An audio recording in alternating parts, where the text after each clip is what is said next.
যাদবপুর বিশ্ববিদ্যালয়ের শিক্ষাঙ্গনের মধ্যে শিক্ষামন্ত্রীর গাড়ি ছাত্রকে চাপা দিয়ে চলে যাচ্ছে। আমার কথাগুলো দেখো, যেমন আপনারা শুনতে পাচ্ছেন ঠিক তেমন ভাবেই এই দৃশ্য আপনারা দেখতে পাচ্ছেন, এবং আমি সবাইকে অনুরোধ করব এই দৃশ্য প্রত্যেক মানুষকে আপনারা দেখান।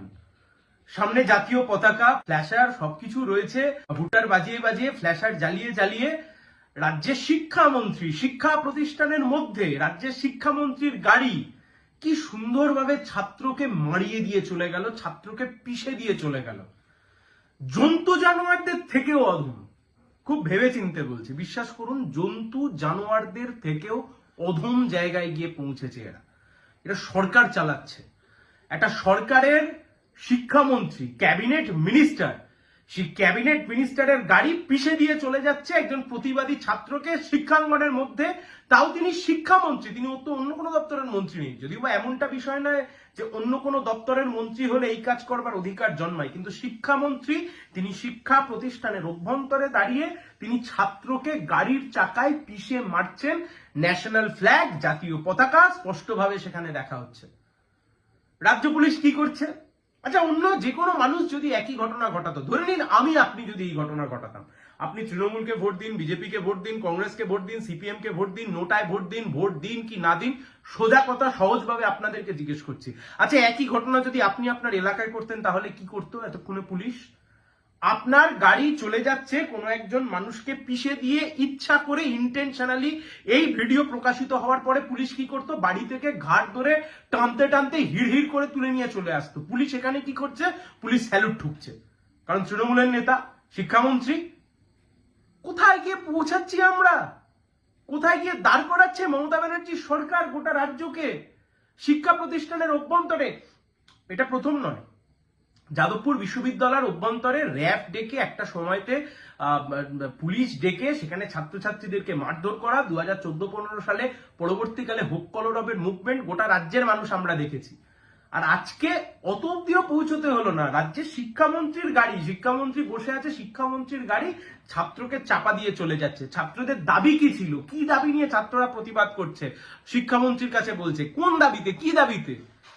পশ্চিমবাংলার বুকে 2017-18 সালের পর থেকে পশ্চিমবাংলার বুকে ঠিক মতো করে ছাত্র সংসদ নির্বাচন হয় না, কলেজ ইউনিয়ন ইলেকশন হয় না। পরে কয়েকটা কলেজে 2020-21 সাল অব্দি হয়তো দু একটা কলেজে ইলেকশন হয়েছে, প্রেসিডেন্সি বা যাদবপুর ইলেকশন হয়েছে। গোটা পশ্চিমবাংলা আর কোনো ইলেকশন নেই। আমি নিজে যাদবপুর বিশ্ববিদ্যালয়ের অভ্যন্তরে ওই ঘটনা ঘটবার পরে, ওই র্যাগিং এর ছাত্রমৃত্যুর ঘটনা ঘটবার পরেতে আমি নিজে যে জনস্বার্থ মামলা দায়ের করেছিলাম, সেই জনস্বার্থ মামলায় রাজ্যের সরকার হলফনামা দিয়ে জানিয়েছিল যে রাজ্যের বুকে নাকি এই মুহূর্তে স্টুডেন্ট ইউনিয়ন ইলেকশন করবার মতো পর্যাপ্ত পরিকাঠামো নেই। যে রাজ্যের বুকে পঞ্চায়েত ইলেকশন করানোর মতো পরিকাঠামো আছে, বিধানসভা নির্বাচন করানোর পরিকাঠামো আছে, লোকসভা নির্বাচন করানোর পরিকাঠামো আছে, কিন্তু সেই একই রাজ্যে নাকি ছাত্র সংসদ নির্বাচন করানোর জন্য কোনো পরিকাঠামো নেই। আর অন্যদিকে আপনি দেখুন, কলেজের ফেস্টিভ্যাল গুলো কিন্তু ঠিক হচ্ছে, কলেজের ইউনিয়ন নেই, কলেজের ছাত্র সংসদ নেই, কিন্তু লক্ষ লক্ষ টাকা খরচা করে মুম্বাই থেকে শিল্পীরা আসছে, শিল্পীরা এসে প্রোগ্রাম করছে, বুড়ো ধ্যাড় গুলো তারা এখনো কলেজের ইউনিয়ন রুমে গিয়ে বসে আছে। এর বিরুদ্ধে প্রতিবাদ, অন্যায় প্রতিবাদ, ন্যায্য প্রতিবাদ, ন্যায্য প্রতিবাদ করেছে ছাত্রছাত্রীরা। কি দোষ বামপন্থী? কি দোষ? বামপন্থায় বিশ্বাস করে, শুধুমাত্র এই দোষের জন্য একজন প্রতিবাদী ছাত্রকে গাড়ির চাকায় পিষে মেরে ফেলে দিয়ে কার্যত চলে যাওয়ার চেষ্টা করছে রাজ্যের শিক্ষামন্ত্রী সরকারি গাড়ি নিয়ে। এখনো কোনো এফআইআর নেই, পুলিশের তরফ থেকে স্বতঃপ্রণোদিত এফআইআর নেই। আপনি হলে পুলিশ অন্যরকম ভাবে দেখতো, বিরোধী দল হলে অন্যভাবে দেখতো, সাধারণ মানুষ হলে অন্যভাবে দেখতো, কিন্তু শিক্ষামন্ত্রী, তাই জন্য কোনো এফআইআর নেই, কিচ্ছু নেই। দেখুন, বারবার এই ভিডিওটা দেখুন আর নিজেদেরকে প্রশ্ন করুন। আর বিজেপি একটু পরে জল মাপতে নামবে, তাই জন্য আগাম ভিডিওটা দিয়ে রাখলাম। যে কাজ পশ্চিমবাংলার বুকে তৃণমূলের রাজ্যের সরকার শিক্ষামন্ত্রী করছে, একই কাজ উত্তরপ্রদেশে বিজেপির এমএলএ আর তার এমএলএ পরিবারের লোকজন কৃষকদের ওপরে সুন্দরভাবে গাড়ি দিয়ে পিষে মেরে চলে গেছিল, কারণ কৃষকরা সেখানে আন্দোলন করছিলেন।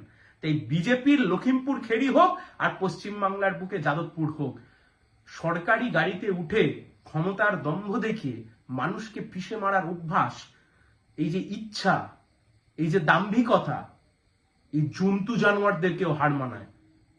আর এই মনোভাবেই বিজেপি এবং তৃণমূল কংগ্রেস চলতে চায়। ধিক্কার জানাই, শিক্ষামন্ত্রীর পদত্যাগ দাবি করছি। শিক্ষামন্ত্রী এবং তার সহকারীরা যারা গাড়িতে ছিলেন অনতিবিলম্বে তাদের গ্রেপ্তার করা উচিত।